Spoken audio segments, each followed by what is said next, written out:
Vítám vás na otevření nového módního butiku Pop-up Store v obchodním centru Chodov v Praze, kde si pro nás připravili to nejlepší ze své tvorby mladí čeští návrháři, jako je například Zuzana Serbak nebo Miro Sabo. Nože, pojďme se podívat, co si pro naše zákazníky na nadcházející sezónu připravili.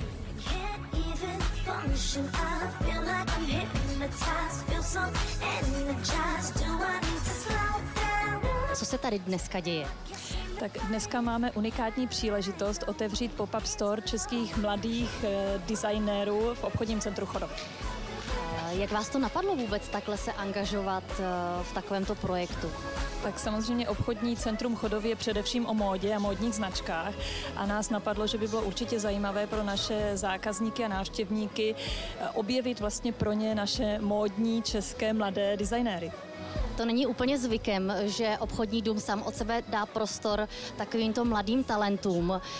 Co vlastně od toho očekáváte? No tak my samozřejmě očekáváme úspěch. Uvidíme, zda se tady ten náš záměr podaří, ale my tomu pevně věříme, protože určitě jste měla možnost se podívat na modely, které jsou zde vystaveny a které jsou také samozřejmě k prodeji.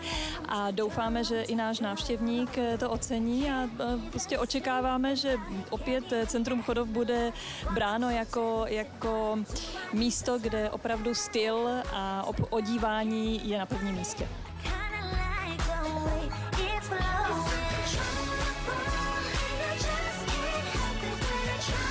Jaký je váš vztah k české módě nebo k českým návrhářům?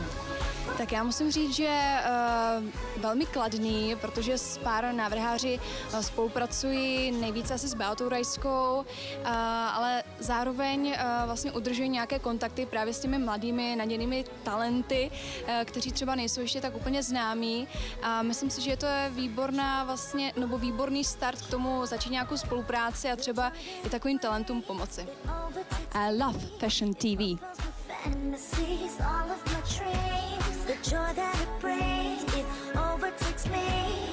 Proč si myslíte, že právě vy jste se stala součástí tohoto projektu? No, já úplně přesně nevím, proč zrovna já. Byla jsem hrozně ráda, jsem fakt vděčná, protože ty věci se zase dostanou do jiného prostředí a osloví zase trošku i jinou skupinu zákazníků. Čím je vaše práce unikátní? Unikátní. No já dělám teda ženské věci, dámskou kolekci a unikátní je asi v tom, že se snažím o kvalitní design, o dokonalé zpracování při použití luxusních materiálů a jsou to prostě sofistikované ženský elegantní věci.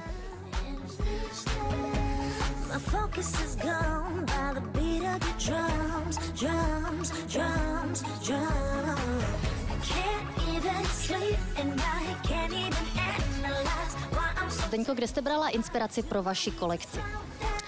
Inspiraci pro mou kolekci, to sbírám všude možně, z filmů, knížek a hudby a mám pocit, že se všechny tady tyhle aspekty spojily v jedno a nějak jako intuitivně vznikla tahle kolekce. A jak se cítíte, když jste součástí tohoto pop-up projektu? Cítíme se dobře, je to výborná zkušenost pro nás a taky šance, si myslím, takhle novou značku představit. Jako, mám z toho velice příjemný pocit, že nám vlastně Chodov umožnil tady prezentovat tyto věci.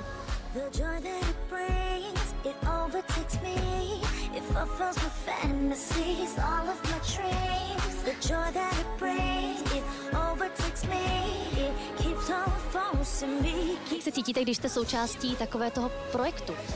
No, jsem hrozně rád a právě mě zajímá, jak to celé dopadne, jak se to vyvine, jaký bude zájem u zákaznic. Kde berete inspiraci pro vaši kolekci? Inspiraci většinou čerpám v historii, či už jakoby v kulturní historii nebo v historii jako takové obecné.